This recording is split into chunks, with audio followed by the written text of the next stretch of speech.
Hola, estamos en un nuevo episodio de Pequeñas Islas, el espacio de conversaciones de la Encerrona.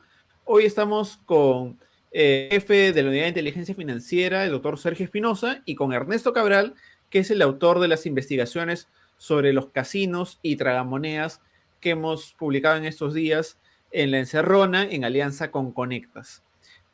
Lo que Ernesto ha mostrado es una radiografía sobre casinos en los que uno de los principales datos es que en los últimos 16 años la UIF ha obtenido reportes de operaciones sospechosas de 79 millones de dólares eh, relacionados a dueños de casinos y tragamonedas. Ernesto, ¿podrías hacer una pequeña introducción al tema antes de pasar a explicar, digamos, qué cosa es lo que hace la UIF, qué cosas son los reportes de operaciones sospechosas? Sí, claro. De hecho, en la investigación periodística que realizamos, una de sus principales fuentes de información documental es el último reporte que emite la Unidad de Inteligencia Financiera, ¿no? La Unidad de Inteligencia Financiera, que es la encargada, bueno, lo va a explicar el doctor Espinosa, pero es la encargada en materia de prevención del lavado de activos en el Perú. Ha hecho un reporte de riesgo de lavado de dinero y financiamiento del terrorismo en el sector de casinos y tragamonedas en el país, ¿no? Entonces, la investigación lo que hace un poco es partir de los hallazgos de las vulnerabilidades que que detecta este informe y profundizar un poco más, ¿no? Son básicamente tres las principales vulnerabilidades en las cuales nosotros hemos profundizado. Uno es la dificultad que detecta el reporte de la UIF sobre detectar al beneficiario final detrás de algunos operadores de casinos y de salas de tragamonedas, ¿no? Lo que nosotros hemos detectado ya en la investigación periodística es la presencia de empresas offshore, que es un tema que ya se ha hablado bastante de los últimos años por casos como los Pana Papers y demás, pero que aparecen estas empresas tanto vinculadas o a los dueños de estos casinos y tragamonedas o operando de manera casi directa varios locales, ¿no? Como accionistas de las empresas peruanas, ¿no? El segunda dificultad o segunda vulnerabilidad de la cual profundizamos es aquellas locales de casinos y de tragamonedas que operan en sectores o en zonas que son de difícil acceso de manera geográfica y que por tanto son consideradas de riesgo para operar una sala de juegos de azar, ¿no? Básicamente nos centramos en dos, la Libertad y Puno, ¿no? La Libertad es conocido desde hace años como un centro, lamentablemente un centro importante de actividades ilícitas como el tráfico de drogas o la minería ilegal. Y Puno, sobre todo en las zonas cercanas a frontera con Bolivia, que es bastante extendida la presencia de actividades como el contrabando, también la minería ilegal y el tráfico de drogas, ¿no? Encontramos en estos dos casos salas de juegos de tragamonedas que están en zonas de difícil acceso, eh, lejanas de la capital de estas dos regiones, eh, que básicamente no cumplen con la segunda vulnerabilidad que presenta el informe, que es la debida diligencia del cliente, no saber exactamente quién estás recibiendo en el casino o en el tragamonedas y a quién le estás haciendo este cambio de dinero de fichas por el dinero en efectivo, ¿no? En estos casos no pedían ni DNIs al momento de entrar, no te pedían DNIs menos al momento de cobrar dinero en efectivo, ¿no? Y la tercera es ya un dato que parte del reporte de la OIF, que es esta cantidad millonaria de montos relacionados a operaciones sospechosas realizadas por los dueños de casinos, ¿no? Las diferentes entidades del sistema financiero han emitido en los últimos 16 años aproximadamente una serie de reportes de operaciones sospechosas que han sido realizadas por dueños de casinos y tragamonedas, que son, si no me equivoco, 400, más de 470 millones de dólares, ¿no? Entonces, lo que nosotros hemos hecho ahí es profundizar un poco más cuál es la situación actual al nivel de fiscalización de parte de la Fiscalía, por ejemplo, ¿no? Hemos encontrado una serie de investigaciones contra diferentes dueños o representantes legales de casinos que están investigados por delitos como presunto lavado de dinero, por delitos tributarios, en algunos casos por presunta estafa y demás, ¿no? Entonces esos son los principales tres hallazgos de la investigación: las offshores, la falta de pedido de documentos a tus clientes en zonas de difícil acceso en diferentes regiones del país, y la serie de investigaciones por parte de la Fiscalía, ¿no? Que se corresponde con 3 de las vulnerabilidades que ha detectado la UIF en este informe de riesgo: las dificultades para conocer al beneficiario final, las dificultades que tienen para aplicar la debida diligencia del conocimiento del cliente, y bueno, y la gran cantidad de dinero de operaciones sospechosas vinculadas a este sector, ¿no? Ahora, doctor Espinosa, para que todo el mundo entienda bien, digamos, el contexto de lo que estamos hablando, hay dos cosas que me gustaría que usted explique. Una cosa es qué es lo que hace la Unidad de Inteligencia Financiera, la UIF, ¿no? Y lo segundo es qué son los reportes de operaciones sospechosas. Correcto. Bueno, buenas tardes. Muchas gracias por la invitación y la oportunidad de estar acá con ustedes. Efectivamente, la Unidad de Inteligencia Financiera es una institución, parte de la Superintendencia de Banca, Seguros y AFP, que tiene como tarea fundamental recibir los reportes de operaciones sospechosas que están obligados a enviar un conjunto de sectores de la economía de un país, ¿ya? Por ejemplo, los bancos, las empresas de seguros, las AFP, pero también del sector no financiero, como es el sector azar, o notarios, en fin, joyeros. La lista es larga. Entonces, la ley lo que dice es, cuando alguien realiza una actividad de ese tipo, de las que están listadas en la ley, tiene que tener cuidado con que terceros no vayan a tratar de usar esa actividad, de usar esa empresa para lavar dinero. Caso típico: si yo me quiero pues ir a un banco y depositar efectivo proveniente de un delito para darle una apariencia de legitimidad. Y en ese caso, el banco o el notario o el casino, cualquiera de los sujetos obligados señalados por ley, tiene la obligación de enviar un reporte de operación sospechosa a la Unidad de Inteligencia Financiera. ¿Cuándo? Cuando la operación que están viendo no es que sea necesariamente ilegal. El reporte de operación sospechosa no es una denuncia. No es que el banco o el casino o el notario diga: oiga, este señor, mi cliente, es un lavador.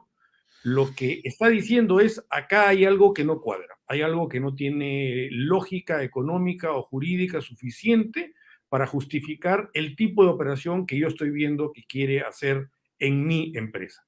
Entonces, la primera parte es: la UIF recibe los reportes de operación sospechosa de un conjunto de actividades.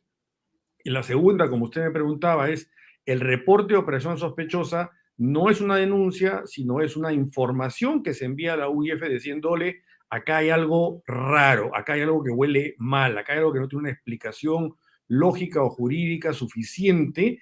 Y claro, ¿qué es eso? Depende del tipo de negocio. No es lo mismo lo que es una operación sospechosa para un banco que lo que es una operación sospechosa para un casino o para un notario, ¿no es verdad? Que la Claro, relación con doctor, para esto es importante que, digamos, estas entidades que son las que emiten estos reportes de operaciones sospechosas conozcan a los clientes, ¿no? Porque una cosa es que yo, como por decir, ¿no? Un trabajador independiente, quiera depositar en el banco $1.000.000, y otra cosa es que un empresario que tiene negocios y que tiene, digamos, actividad conocida por el banco, lo haga, ¿no? O sea, mi actividad como independiente va a ser sospechosa, mientras que la del empresario, por el monto, no lo sería, ¿no? Eso es importante, ¿no? Eso es sumamente importante, y ustedes lo han mencionado antes cuando han hablado de la debida diligencia del cliente, ¿no? Porque efectivamente los bancos y los casinos y cualquier sujeto obligado, evidentemente con distinto grado de profundidad, pues porque no es lo mismo que se le pide a un banco en función a conocer a un cliente por el grado de permanencia y tipo de operaciones, que por ejemplo si usted va a un notario y de repente va a ese notario una sola vez en su vida, ¿no es verdad? Pero todos los sujetos obligados tienen la obligación de llevar lo que se llama la debida diligencia con el cliente, saber quién es, porque no es lo mismo, como usted decía, que vaya un pequeño empresario o que vaya un gran empresario, que vaya un funcionario público, por ejemplo. O sea, que un funcionario público maneje dinero en un banco o en un casino, maneje grandes cantidades de dinero, es algo que debería llamar la atención y que debería estar sujeto a determinado nivel de sospecha. Pero para eso, el banco o el casino tiene que saber que yo soy un funcionario público, porque si no lo sabe, entonces eso sencillamente no va a saltar la alarma, ¿no? Claro. Ahora, en el caso específico de lo que estamos hablando en este momento, ¿no? De los casinos, ¿no? Ernesto, de lo que ha dado cuenta, es de 479 millones que corresponden a operaciones reportadas como sospechosas.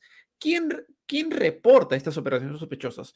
¿Son los casinos los que han hecho reportes o son más bien entidades en general del sistema financiero que han reportado la actividad que tienen los dueños de los casinos o las empresas, digamos, que operan los casinos?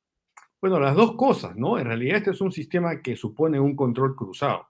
Entonces, ¿hay reportes de operaciones sospechosas de los casinos? Sí, sí los hay. No son muchos, ni son tampoco muy, digamos, profundos, ni ricos en información. Y hay, por otro lado, también reportes no hechos por los casinos, sino hechos sobre los casinos por, sobre todo, entidades del sistema financiero que le prestan atención especial a este tipo de actividades por el nivel de riesgo que significa, ¿no? Y que está, como ustedes lo han dicho, retratado, por ejemplo, en este informe sectorial de riesgo que ha hecho la UIF, pero también viene de antes, en la evaluación que nos hizo Gafilat del 2018, ya esto estaba siendo reflejado como un problema de un riesgo que no estaba siendo adecuadamente cubierto.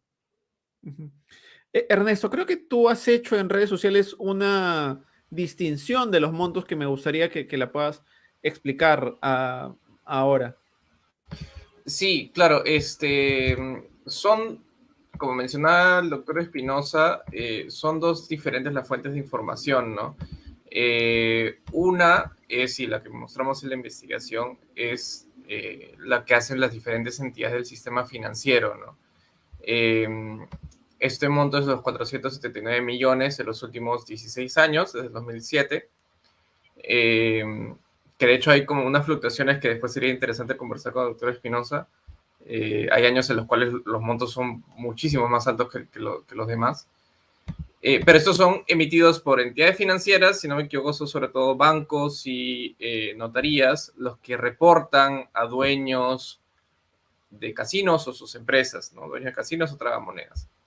Diferente es los montos relacionados a las operaciones sospechosas que emiten los propios casinos y tragamonedas. La información, si no me equivoco, en el reporte de la UIF viene desde el 2009 y es de 69 millones. Me parece que son alrededor de 205 reportes que han hecho los propios casinos, que involucran en total 69 millones de dólares en operaciones sospechosas, ¿no? Y entiendo que eso es importante porque, como decía el doctor Espinosa, tanto Gafilat en su momento, en su Perdón, evaluación... acá me gustaría que le expliquen digamos, a todo el público qué cosa es Gafilat, porque no todo el mundo está familiarizado, ¿no? Sí, Gafilat Bueno, es el grupo de acción financiera de Latinoamérica y de hecho el doctor Espinosa fue el presidente del no recuerdo la fecha, doctor, 19, pero 2019. 19. Y claro, y tuvieron una evaluación mutua que básicamente es que los demás países que forman Gafilat eh, hacen una evaluación de cómo está enfrentando la prevención del lavado de dinero en Perú, ¿no? Doctor, quizás usted sí puede complementar mucho mejor esa Y parte. esa pregunta es muy importante porque hay que tener en cuenta que este tema de, digamos, de que el sector casinos sea un sector obligado a reportar a la UIF, que tenga que tener la obligación de llevar la debida diligencia de sus clientes, que tenga que saber quiénes están detrás de la propiedad de los operadores y todo esto, no es porque al Perú o a la UIF se le haya ocurrido, oiga, hay que hacer esto porque es una buena idea o no. Lo que pasa acá es que todo este tema del combate contra el lavado de activos y el financiamiento del terrorismo tiene una estructura global y hay un organismo global y organismos regionales, que en nuestro caso es Gafilat, que tienen una serie de recomendaciones sobre qué cosas es lo que hay que hacer al respecto. Y de ahí viene esta obligación. Y los países son evaluados cada cierto tiempo sobre qué tanto han desarrollado y cumplido estas recomendaciones internacionales, ¿no? La última evaluación que se le hizo a Perú, que como bien decía Ernesto, es una evaluación de pares, o sea, unos países se evalúan a otros, por eso se llama evaluación mutua. En esa evaluación se refleja que hay deficiencias en el sector casinos porque, por ejemplo, no hacen una adecuada verificación de la debida diligencia del cliente, porque además hay un problema también de percepción de riesgo, ¿no? Cuando se hace esa evaluación en el 2018, algunos de los representantes de los casinos que fueron entrevistados en ese momento sostenían que no había ningún riesgo de lavado en el sector.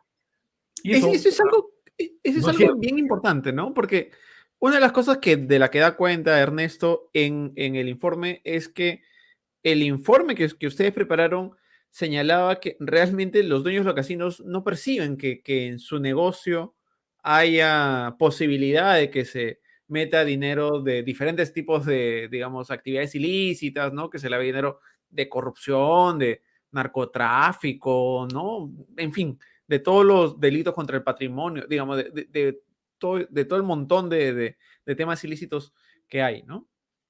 Exacto, ¿no? Y eso está reflejado en el informe de riesgo que hemos hecho nosotros, pero incluso antes en la evaluación de Gafilat, ¿no? Porque parte del mecanismo de evaluación es que los evaluadores vienen y conducen una serie de entrevistas con representantes del sector público y privado. Y cuando le preguntan a los representantes del sector casino, ellos afirman no hay riesgo de lavado en el sector. Y eso es sencillamente falso. Eso no es así. El riesgo existe. Y por eso mismo es que hay que implementar una serie de medidas para que ese riesgo pueda ser mitigado. Y esas son las medidas que justamente estamos en discusión y que son las que el informe sectorial de riesgos resalta y señala como los temas a corregir, ¿no? Ujú. Un dato sobre eso que me sorprende es que ustedes encontraron que, si no me equivoco, más del 30% de casinos y tragamonedas tienen un riesgo entre medio y muy alto de penetración de dinero ilícito, ¿no? O sea, es un Sí, porcentaje bien grande, ¿no? O sea, la tercera parte de los, digamos, de las salas de juegos, ¿no? claro, pero hay que tener en cuenta acá, y esto es importante, que cuando se habla del riesgo del sector, no se está hablando de los problemas que pudieran haber con la propiedad de los operadores, ¿correcto? Ujú. Si hay temas ahí de, digamos, de impositivos, de defraudación fiscal o lo que sea, ese es otro tema. Acá lo que se está hablando es del riesgo que representa la posibilidad de que un tercero no vinculado a los operadores vaya y lave dinero en un casino. Y eso tiene que ver precisamente con los controles que no son todo lo adecuados que deberían ser y también con lo que decía Ernesto hace un rato de ciertas zonas donde hay pues un paralelo bastante marcado entre el riesgo de la zona asociado a determinado tipo de delitos, contrabando, tráfico ilícito de drogas, minería, y la existencia de casinos ahí, ¿no? Entonces, o juegos, mejor dicho. Y ahí hay una cierta, digamos, identificación que apunta a la conclusión de que hay una relación entre ambos y por lo tanto un dinero que proviene de esas actividades que se inyecta en el juego y que pues es limpiado a través de ganancias, ¿no? Ujú. Aquí me gustaría compartir la pantalla, a ver si es que no, si es que lo hago bien, perdón. Eh, sí, porque lo que me gustaría es ver la evolución, ¿no? No sé si están viendo la infografía esta que tenemos sobre la evolución de los montos digamos, de los reportes de operaciones sospechosas. Eh, y una primera cosa que llama la atención es lo que pasó en el 2011, ¿no? Eh, es casi la cuarta parte del total de lo que hay en estos 16 años, ¿no?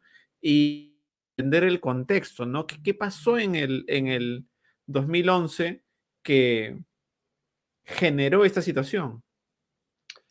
Bueno, a ver, yo diría que lo que pasa acá es que hay una progresión, yo creo que hay muchas causas, ¿no? Pero desde el punto de vista nuestro, hay que tener en cuenta que hasta el año 2007, básicamente, no había habido un esfuerzo de supervisión fuera del sistema financiero o el sistema de valores, pero digamos en el sector real, incluyendo juegos, no había habido ningún esfuerzo de supervisión, el tema estaba básicamente escrito en una norma y punto. Cuando la unidad de inteligencia financiera pasa a la superintendencia el año 2007 y se empieza a crear un área de supervisión que después empieza a coordinar, en este caso con el MINCETUR, que es el supervisor, digamos, sectorial competente, es cuando también de parte del sistema financiero hay una mayor atención a este tipo de sectores que antes, digamos, no reportaban y que de alguna manera no eran miradas con tanta atención, ¿no? Yo tengo la impresión de que parte de la explicación, más allá de que en este aspecto no hay, pues, o sea, las progresiones no son simétricas, ¿no? Los saltos de este tipo son bastante comunes si uno analiza las cifras, por ejemplo, de minería ilegal o cualquier otro sector, también se va a dar cuenta que ese tipo de saltos pueden ocasionarse porque a veces hay reportes de operación sospechosa en algún momento que incluyen mucho dinero en comparación a otros, ¿no? Pero yo diría que lo que ocurre en conjunto es que el sistema antilavado de Perú, que hasta el año 2007 era básicamente un sistema financiero, solamente el sector financiero y de valores, en ese momento se amplía, crece al sector real y hay una mayor visibilidad, diría yo, del tema, ¿no? Claro, eso, digamos, entiendo eso en el 2011.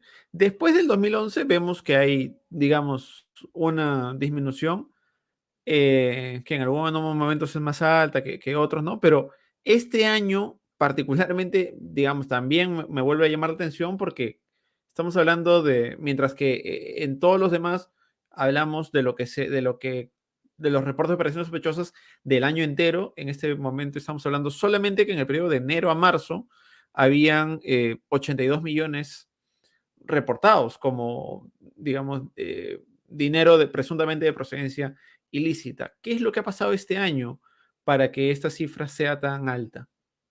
Bueno, no hay una explicación, digamos, específica que identifique un hecho, digamos, Ujú. que cambie las circunstancias, ¿no? Yo diría que hay varios.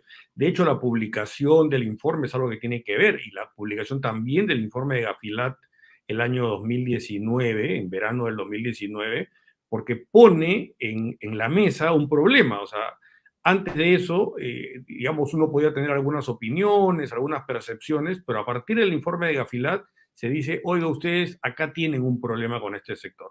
Entonces, claro, si yo fuera el oficial de cumplimiento o el encargado de cumplimiento de un banco o de cualquier otra empresa financiera, yo leo ese informe y yo voy a tener en cuenta que este sector con el que yo normalmente antes trabajaba de manera más o menos normal, pues merece que le dé una mirada distinta, ¿no?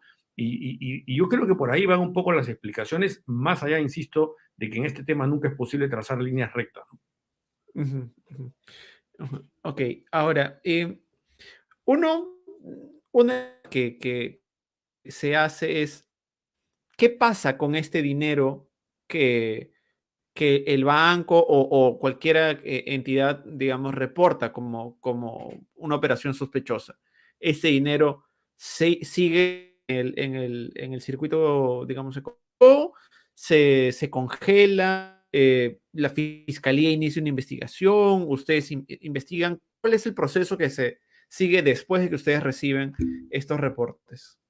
De acuerdo, cuando nosotros recibimos un reporte de operación sospechosa, iniciamos un proceso de investigación interna dentro de la UIF, que es básicamente un proceso de investigación, digamos, de gabinete. Nosotros no citamos a la persona que ha sido reportada, porque además el tema es confidencial, y lo que hacemos es una verificación con fuentes de información. O sea, trabajamos el reporte de operación sospechosa contrastándolo con toda la información que maneja la UIF para encontrar, digamos, tratar de encontrar dos cosas fundamentales. Una es el mapa de movimiento del dinero, o sea, cómo se ha movido el dinero que se ha reportado, porque finalmente, por ejemplo, si tenemos un reporte de un banco específicamente, lo que ellos tienen es el mapa suyo, pero no tienen la foto de lo que puede haber ocurrido con otro tipo de empresas.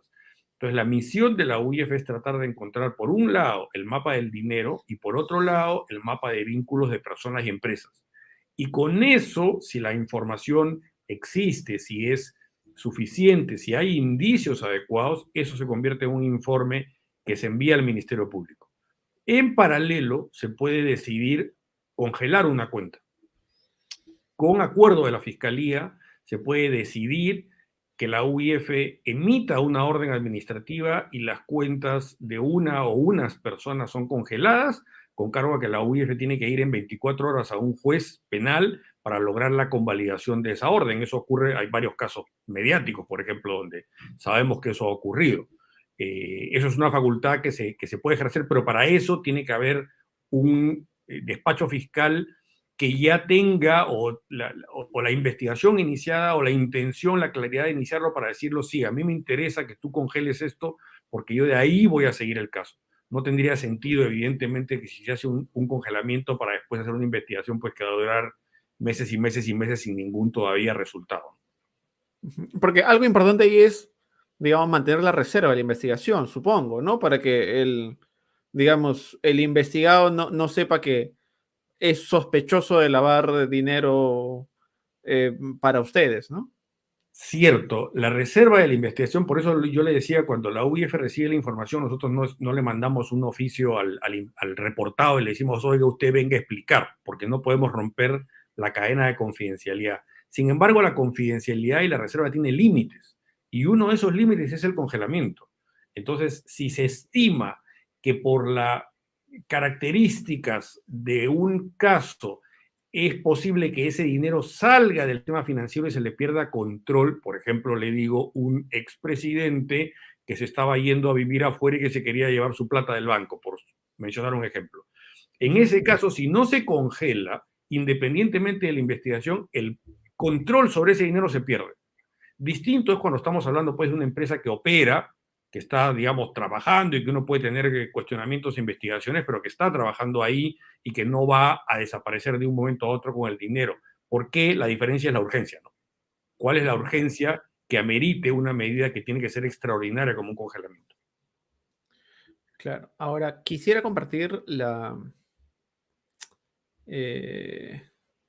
esta otra ilustración, esta otra infografía que se hizo y quisiera que, digamos, Ernesto, puedas explicar un poco, digamos, los hallazgos de esto, porque algo, digamos, que es importante es saber de dónde se presume que es el origen de este dinero que tiene la sospecha de ser ilícito, ¿no? Claro, cuando una entidad emite un reporte de operación sospechosa, en algunos casos se hace la presunción de cuál sería el posible origen ilícito de este dinero, ¿no? O sea, cuál es el posible delito precedente, que es importante ya cuando hablamos con miras, digamos, armar un caso de presunto lavado de dinero, siempre tiene que haber la sospecha de que el origen es ilícito, ¿no? Entonces, las cifras que tiene la propia UIF relacionadas a estos reportes de operaciones sospechosas sobre dueños de casinos, te dice primero que la mayoría no se conoce exactamente de dónde viene cuál es el origen de este dinero sospechoso, ¿no? Pero tienes sí ciertos casos en los cuales se ha podido por lo menos identificar indicios de cuál sería el origen, ¿no? Y dentro de estos son tres los que resaltan, ¿no? Los casos de corrupción o de presunta corrupción, el tráfico ilícito de drogas y también los delitos contra el patrimonio, que digamos es una categoría que incluye un montón de otros delitos, ¿no? Y es interesante porque esto hace match con lo que el mismo reporte del OIF y que nosotros hemos podido constatar al momento de viajar, es con las principales actividades ilícitas que están en estas zonas de riesgo, ¿no? El narcotráfico también aparece, por ejemplo, la minería ilegal es bastante extendida en zonas como La Libertad y Puno, por poner ejemplos. La tala ilegal también está bastante extendida, digamos, si no recuerdo mal, en el mismo informe también se resalta Loreto como una región que es de riesgo para operar este tipo de actividades. Entonces te da un poco el panorama general, ¿no? Porque estamos hablando, y hay que tener en cuenta de que los casinos también se les pone la sospecha encima de ellos o se le pone una fiscalización adicional, porque como mencionaba el doctor Espinosa, son de riesgo incluso inherente, ¿no? O sea, nacen con ser actividades de riesgo. ¿Y esto es por qué? Porque es una actividad en la cual usas un montón de dinero en efectivo, ¿no? Vas con dinero en efectivo. Hay incluso casinos que no se entiende muy bien por qué, pero te aceptan dólares, por ejemplo. Entonces, la circulación de dinero en efectivo es alta en un casino. Entonces, eso hace que de por sí esta actividad sea riesgosa, ¿no? Pero más o menos es el panorama que te da la ilustración, la infografía que has presentado, ¿no? Ujú. Algo que, digamos, algunos de nosotros hemos visto, por ejemplo, la serie Ozark, que quizás ustedes también han visto. Y en esa serie lo que se ve es el ejemplo de una familia que lava dinero del narcotráfico poniendo un casino y aprovechando que, digamos, que es dinero en efectivo, inflar los ingresos, ¿no? A través de eso. En este caso, ¿de qué estamos hablando cuando hablamos de que se lava, no de que se lava, de que hay riesgo de que se lave dinero? Que son los dueños de los casinos los que pueden meter dinero ilícito, o más bien son los clientes los que pueden, digamos, decir que gastaron 1.000 y salieron del casino con 1.000.000. Ya, esa es una buena pregunta, porque efectivamente una cosa es distinta de la otra, y esto es bien importante puntualizar, ¿ya? Porque cuando uno habla de un sector de riesgo, cuando uno dice el sector juegos es un sector riesgoso, no está diciendo que los dueños de los casinos, los dueños de los tragamonedas estén lavando dinero. Lo que está diciendo es que ese es un sector en el cual terceros pueden aprovecharse de las debilidades del sistema para ellos lavar dinero. Porque, por ejemplo, ustedes lo decían, es muy intensivo en uso de efectivo, sin embargo los premios sí se pagan en mecanismos ya no de efectivo, sino bancarizados, con lo cual consigo convertir o puedo conseguir convertir efectivo en un instrumento trazable, ¿no es verdad? Ahora, eso ocurre con todo sector. Cuando la ley dice el sector casinos va a ser obligado a reportar a la UIF, es porque está diciendo es un sector riesgoso. No está diciendo que los dueños puedan hacer una cosa o la otra. Ahora, eso no quita que eso pueda o no pueda darse en ese sector o en cualquier otro sector. Pero la lógica del sistema, cuando dice usted casino va a reportar a la UIF, es porque le está dando el rol de árbitro, de que observe lo que pasa en su negocio y cuando vea que pasa algo raro, lo reporte. Eso es lo normal. Pero también puede ocurrir, como también hemos visto en otras series, que hay, por ejemplo, bancos que también se han usado institucionalmente para lavar. Entonces ahí el problema no es de reporte de operación sospechosa del propio sujeto obligado, sino más bien un reporte de operación sospechosa de un tercero, que es un poco lo que trata de ilustrar, creo yo, el reportaje cuando habla de los reportes de operación sospechosa ya no emitidos por casinos, sino emitidos sobre casinos. Que por eso acá estamos hablando de dos dimensiones que son completamente distintas. Pero, digamos, siendo un poco abogado del diablo, lo que puede decir el dueño de un casino es, bueno, pero esto, eh, si usan el mecanismo, digamos, de jugar y digamos, y meter su dinero, ya el mayor riesgo es que pierdan el dinero y no que lo laven, ¿no? O eso, digamos, o igual por el hecho de, digamos, de meterlo en este mecanismo, ya facilita el hecho de Es que, darle una apariencia de legalidad. es que eso tiene varias posibilidades, ¿no? Porque, digamos, la verdad, yo no piso un casino hace no sé cuántos años, ¿no? No es un tema que me guste, pero alguna vez he ido acompañando a alguien hace más de 20 años. Y yo recuerdo que uno paga, obtiene fichas, ¿no es verdad? Pero después uno puede ni siquiera jugar, sino simplemente esperar un rato y volver a cambiar las fichas. Entonces, no es que necesariamente el tema sea que se lava solo si se gana. Hay mecanismos que pueden permitir mover el dinero desde el comienzo hasta el final, que es el cobro de la caja del casino. Lo interesante acá es que cuando hablamos del riesgo del sector y que el sector es un sector riesgoso por la propia inherencia del uso de efectivo, es importante establecer controles para que, por ejemplo, no es lo mismo si yo voy y juego 100.000 soles, gane o pierda, a que si los juega una persona que no es un funcionario público, por ejemplo, o que es un empresario que tiene mucho dinero y seguramente tendrá todo el derecho a jugar de esa manera. Tiene que haber un control, tiene que saltar alguna alarma si, por ejemplo, hay un funcionario público de determinado nivel que compra fichas por una determinada cantidad, ¿no es verdad? Entonces, ahí es donde está el problema de no llevar adecuadamente la debida diligencia del cliente y saber quién es el que está entrando a jugar, sobre todo cuando la cantidad es importante, ¿no? Ujú. Y por lo que han visto, ¿los casinos y las tragamonedas tienen sistemas de prevención de lavado de dinero suficientemente sólidos que funcionen o no?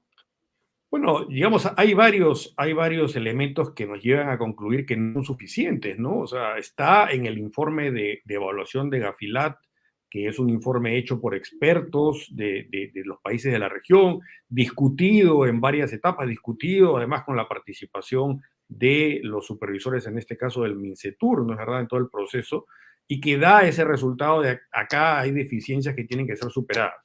Dos clave, una tiene que ver con que no se verifica adecuadamente la debida diligencia de los clientes que van a jugar. Y claro, eso es lógico porque en el propio informe se dice que cuando los representantes de los casinos han sido entrevistados, ellos dicen no hay riesgo. Entonces, como creen que no hay riesgo, no ejecutan los controles, ¿no es verdad? A pesar de que hay una normativa que dice que sí deberían hacerlo.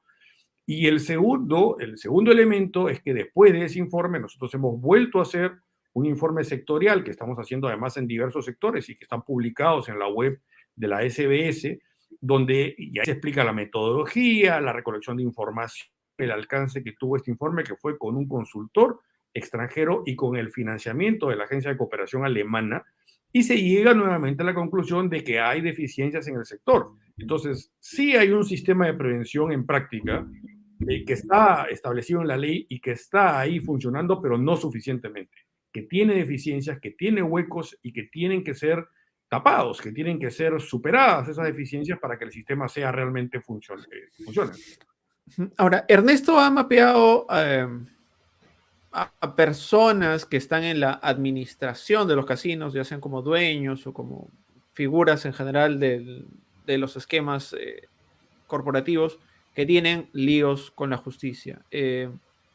Hay algunos casos en los que estos son más serios y en otros casos en los cuales, digamos, ya se han archivado, ¿no? Ernesto, ¿podrías hacer un repaso sobre esto antes de pasar a la pregunta con el doctor? Sí, tenemos quizás los casos más mediáticos son de la familia Sam. José Sam Yuen está investigado por presunto lavado de dinero por la fiscalía, incluso es conocido por haber reconocido ser un falso aportante de la campaña de Keiko Fujimori en el marco del caso Lavallato, ¿no?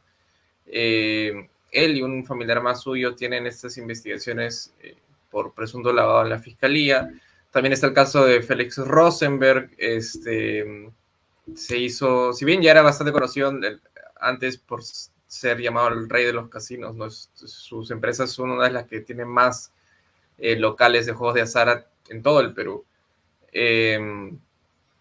Ya antes había tenido investigaciones que iniciaron en la policía de lavado de activos y después pasaron a la fiscalía, que finalmente fueron archivados. Y también estuvo involucrado en el caso de los Panama Papers, ¿no? Y de eso después nosotros hemos encontrado otras investigaciones que ha iniciado la fiscalía, por ejemplo, 2 representantes legales que están vinculados a los casinos Fortuna, que en Lima es el que tiene bastante tiempo, que es bastante antiguo, el casino que está en el centro comercial Rizo, en Lince, y también en la sala Fortuna de San Miguel. Y un par más que ya son de otras regiones, ¿no? Por ejemplo, está Alejandro Mendoza Guerrero, que es una persona que registra 2 investigaciones por presunto lavado de dinero en Lima y por estafa en Madre de Dios. Y él tiene una empresa que controla, opera diferentes casinos en Madre de Dios, Lima y en Ayacucho, ¿no? Entonces sí son varios los casos, pero lo que sí quizás habría que mencionar es que los más mediáticos a veces son como efecto colateral de otras investigaciones, ¿no?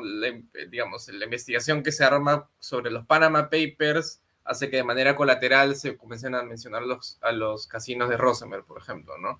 O en el caso del Lavallato, el sistema de corrupción de estas empresas brasileñas hace que, digamos, de taquitos se comiencen a mencionar estos casinos, ¿no?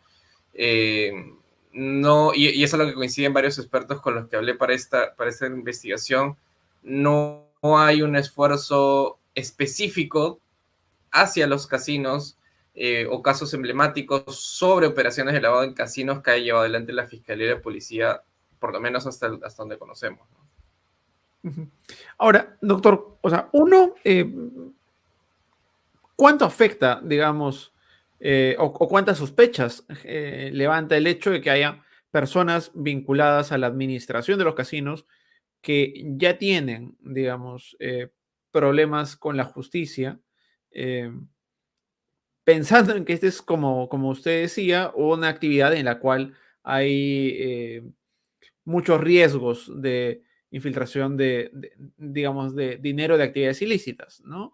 Eso uno, y dos, eh, ¿por qué no se ha dado, digamos, una investigación directamente sobre casos como estos? Porque, claro, eh, lo que Ernesto refiere es que, claro, todo lo que comprenden a ellos, sobre todo los casos más grandes, tienen que ver con derivación de otros casos, ¿no? Bueno, a ver, ahí hay varios temas también, ¿no? Nosotros, por ejemplo, tenemos, y yo lo decía hace un rato cuando usted me preguntó qué hacía la UIF con un reporte de operación sospechosa, y cuando hay información suficiente, nosotros lo que hacemos es un informe al Ministerio Público, ¿no? Y de ahí viene la siguiente etapa, que es la investigación propiamente fiscal.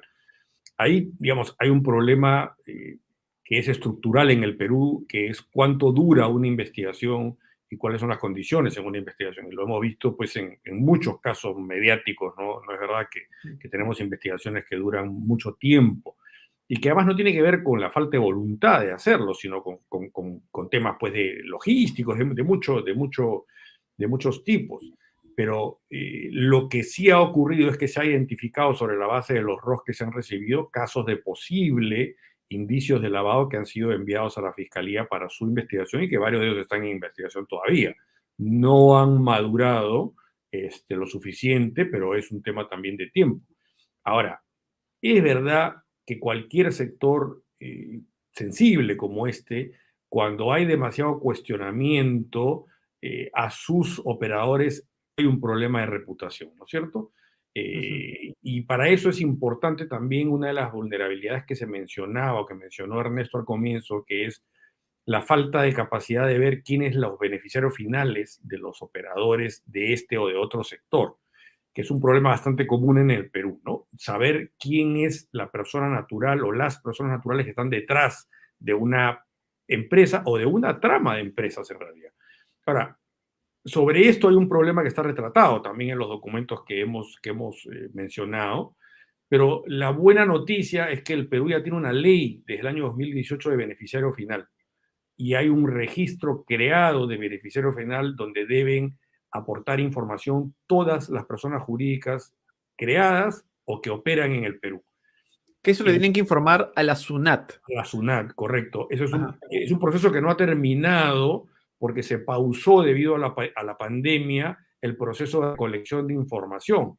Pero una vez que eso esté listo, todas las personas jurídicas tienen que informar exactamente quiénes son sus controladores y esa información va a estar disponible. Si bien es cierto, no va a ser por lo menos tal como está definido en la ley un registro público, es decir, por ejemplo, si ustedes quieren verlo no pueden verlo porque solamente va a ser de acceso para determinadas autoridades. Ahí la discusión siguiente es por qué debería ser cerrado y no después abierto a otro tipo de empresas o personas. Pero por lo menos se va a poder saber el MINCETUR por lo menos va a poder saber a ciencia cierta quiénes son las personas o empresas que están detrás de la cadena de propiedad de un operador de juegos, ¿no? Y eso es es una buena noticia en la que SUNAT ya está avanzando en la recolección de información. Pero en este momento, eso, digamos, todavía está en proceso, digamos, no es que las empresas de los casinos ya hayan, o las empresas en general ya hayan reportado su información, ¿no es cierto? Algunas sí, porque lo que pasa es que la SUNAT ha comenzado por los principales contribuyentes, ¿no? Es un camino de arriba abajo, digamos, y lo que han empezado ellos es a captar la información de los contribuyentes que tienen mayor nivel. De hecho, si son principales contribuyentes, ya tienen que haberlo enviado. Después, como digo, esto se pausó durante toda la época de la pandemia y se ha retomado el segundo semestre del año pasado, y entiendo que este año ya debería estar terminada la recolección y por lo tanto ya a disposición, esa información a disposición, me refiero del Ministerio Público, de la UIF, de la Superintendencia de Valores, la Superintendencia de Banca, etcétera, ¿no? Ujú. Pero hay algo que es interesante que me gustaría que Ernesto explique, porque él es el que ha revisado los papeles, digamos. ¿Cómo es que se constituyen las empresas que finalmente son las que operan los casinos? ¿No? Entiendo que en algunos casos lo que has encontrado es que hay, eh, digamos, los que figuran como accionistas son directamente las empresas, las offshores, ¿no? De las cuales tú no puedes tener en muchos casos más información porque los registros de Panamá tienen su particularidad, ¿no? Es un terreno ciertamente opaco comparado con el nuestro, pero también has encontrado algunos casos en los cuales hay, digamos, de los casos en regiones en los cuales tampoco, sin usar offshores, tampoco figuran los dueños iniciales en la constitución de la empresa. Quisiera que nos cuentes un poco cómo ha sido eso, ¿no? Sí, tienes, claro, esos dos niveles de operación, ¿no? Tienes las grandes empresas que manejan casinos aquí. Específicamente encontramos dos casos, ¿no? El caso de Félix Rosenberg y de la familia Mustafa, que son los que controlan la cadena de hoteles Costa del Sol. En el primer caso de Rosenberg, digamos, los Panama Papers, que de hecho esta semana, después de 6 años, el John Doe, que es el quien filtró los Panama Papers, a una entrevista y ha vuelto a poner el tema en agenda de los offshores. Pero en los Panama Papers habían revelado cómo Rosenberg había usado alguna de sus empresas en Panamá para impulsar acciones de amparo para que sus casinos no paguen impuestos ante la SUNAT o como operadoras de sus empresas locales, ¿no? Entonces nosotros encontramos un caso adicional de una offshore en Panamá que se había constituido como accionista de Nevada Entretenimientos, que es su empresa local, que es la que controla la mayor cantidad de tragamonedas de este grupo, ¿no? Alrededor de 80 en todo el país. Está también el caso de los Mustafa, ¿no? Tienes 4 empresas offshore en Panamá que al momento de crear las empresas locales que operan los casinos y tragamonedas aparecen como fundadoras, ¿no? Claro, el problema es el que mencionabas, Jonah, ¿no? Que uno sabe que estas empresas, estas tragamonedas, son parte del grupo de la familia Mustafa, pero cuando vas a los registros públicos a hacer la búsqueda, te topas con la offshore, ¿no? Y cuando vas al registro público de Panamá y buscas quién es el que lo ha fundado estas empresas, normalmente te sale un estudio de abogados panameños que usan a sus propios miembros para salir como representantes legales, y en algunos casos te dicen accionista, bueno, esa acción es al portador, que básicamente es tener la acción y quien la tenga es el dueño. Quien tiene el documento, o sea, porque Claro. eso es, tú tienes el documento y lo puedes poner en tu caja fuerte en tu casa y eres Claro, dueño porque tienes el papel, no figuras en ningún lado. exacto, entonces no figuran quiénes son esos accionistas. Entonces uno sabe que el casino que está debajo del Hotel Costa del Sol de Chiclayo es evidentemente de los Mustafa, ¿no? Pero al momento de hacer la trazabilidad del empresarial, te chocas con un offshore que no sabes quién está detrás, ¿no? Exactamente. Y eso es por un lado, ¿no? Y ahí me gustaría resaltar lo que dice Susana Ruiz de Oxfam, que si bien las offshore es algo que se ha hablado mucho, ¿no? Si bien las offshore no son ilegales, no hay nada de ilegalidad per se en un offshore, lo que ella menciona es que ya tenemos tantos escándalos relacionados a offshores que deberían tener la mayor fiscalización, ¿no? De manera preventiva. Y el otro caso que mencionas son ya las empresas más locales, ¿no? Si no me equivoco, es esta empresa de Puno. Miento, es una empresa de Arequipa que tiene sus tragamonedas en Puno. Y cuando tú entras a los registros públicos, no encuentras que haya, no sale quiénes son los fundadores, quién han puesto el monto inicial para crear esas empresas, ¿no? Pero ¿qué es lo que sale ahí? Te sale simplemente que esta empresa ha sido constituida en tal fecha en la ciudad de Arequipa y que se va a dedicar, y digamos, te pone todo el objeto social de que se va a dedicar a esa empresa, ¿no? No sale más información, ¿no? Luego te va a salir quién es el gerente general de la empresa y demás, ¿no? Pero más detalles no hay, ¿no? Y de hecho el caso de Puno es un caso bastante, digamos, emblemático a mi parecer, porque tienes un tragamonedas en Desaguadero, en una región que de por sí ya es considerada de riesgo. En plena frontera, de hecho está a una cuadra de la frontera con Bolivia, que en la frontera por Bolivia la gente entra y sale, no hay autoridad que te pida DNI ni pasaporte ni nada, tú entras y sales por el puente que da a la frontera.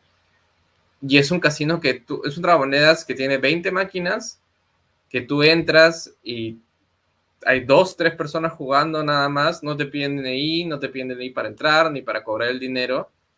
Y cuando vas al registro público te das cuenta que la estructura corporativa no es tan clara y que tienen incrementos patrimoniales del 5.000, 7.000%, ¿no? En pocos años. Entonces, tienes ambos extremos, claro, pero lo que sí me parece más que justo coincide con la aparición de nuevo John Doe de los Panama Papers, esto, ¿no? La presencia aún de offshores detrás de la estructura financiera de los grandes casinos, ¿no? Pero a mí lo que me llama la atención de todo esto es que yo entiendo que puede ser que hay información que no la quieran poner a disposición del público en general en registros públicos. Eso es una discusión que creo que es importante, pero ni siquiera las autoridades del Ministerio de Comercio Exterior y Turismo, que digamos son las que supervisan los casinos, la tienen, ¿no? Tú la pediste y te dijeron que esa información no estaba sistematizada. Sí, eso nos faltó mencionar al inicio, que la supervisora directa de los casinos es el MINCETUR. En el sentido que la UIF apoya al MINCETUR en materia de prevención de lavado de activos y, bueno, es la que recibe los reportes de operaciones sospechosas, ¿no? Pero es el MINCETUR que se tiene que encargar de fiscalizar a estas tragamonedas y casinos, ¿no? Y el propio reporte de la OIF menciona que no tienen la capacidad necesaria para hacer la identificación del beneficiario final.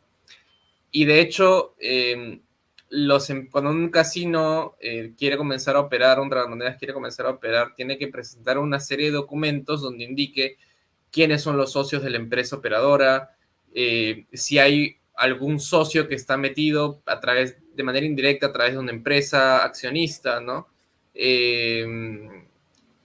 Y dar todo ese detalle, ¿no? Cuánto es el patrimonio, dónde están instalados y demás, ¿no? Y cuando yo lo he solicitado por solicitud de acceso a la información, la respuesta ha sido no lo tenemos sistematizado, ¿no? Entonces, si a ese nivel no está sistematizado, es como, se entienden, ¿no? Por cuáles son las dificultades para tratar de identificar al beneficiario final de estas empresas, ¿no? Doctor, esa opacidad, digamos, ¿en cuánto dificulta el trabajo que tienen que hacer ustedes para tratar de encontrar el mapa del dinero en estos casos en los cuales hay operaciones sospechosas? Bueno, muchísimo, ¿no? Digamos, la ausencia de información sobre el beneficiario final, que también, como decía yo hace un rato, es un tema al que Gafi, el organismo central en la materia, le puso la mira hace tiempo y que le dijo a los países que tienen la obligación de implementar mecanismos para poder conocer al beneficiario final. Todos los países. De hecho, Panamá, por ejemplo, ya está en proceso o ya de implementación de una ley que ha aprobado prohibiendo las acciones al portador como las que antes tenía. ¿Por qué? Porque Panamá está en una lista gris de Gafi y está sujeto a una serie de monitoreos, digamos, intensificados que lo han puesto de alguna manera contra la pared, ¿no? Entonces, lo que quiero referirme es que esto tiene que ser un esfuerzo global porque no basta que un país haga un registro de beneficiario final si los demás países no acompañan, sobre todo países que han sido usados para este tipo de estructuras, ¿no es verdad? La ventaja de saber quién es el beneficiario final es saber quién está detrás. Yo, por ejemplo, podría tener una empresa con varios pisos de accionistas hasta llegar a alguna offshore o varias offshore y podría tener, por ejemplo, contratos con el Estado. Y si no se puede saber, si el Estado no está en capacidad de saber quién es la persona que está detrás, entonces es muy difícil que se pueda verificar que la ley está siendo cumplida, ¿no? Esto para lavado de activos, para corrupción, para lo que sea. Por eso es que la implementación del registro de beneficiario final es tan importante y debería marcar un hito para que esto deje de ser un problema. Porque no importa que los accionistas estén constituidos en el exterior, si operan en el Perú van a tener que revelar esa información.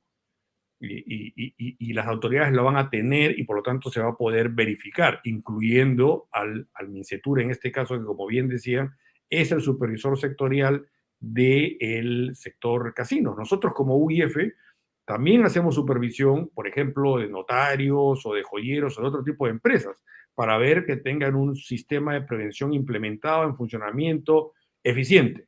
Pero en el caso de casinos, quien supervisa eso es el MINCETUR. Bueno, yo les agradezco a los dos por su participación, a menos que quieran agregar algo más para cerrar.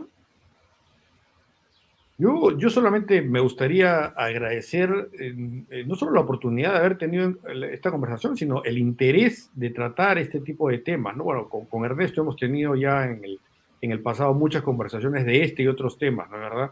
Pero es importante que la gente interiorice que este tipo de problemas no son problemas pues, de la Fiscalía, ni de la Policía, ni de la UIF, sino son problemas que atacan a la base de la economía y a la base de la sociedad de un país.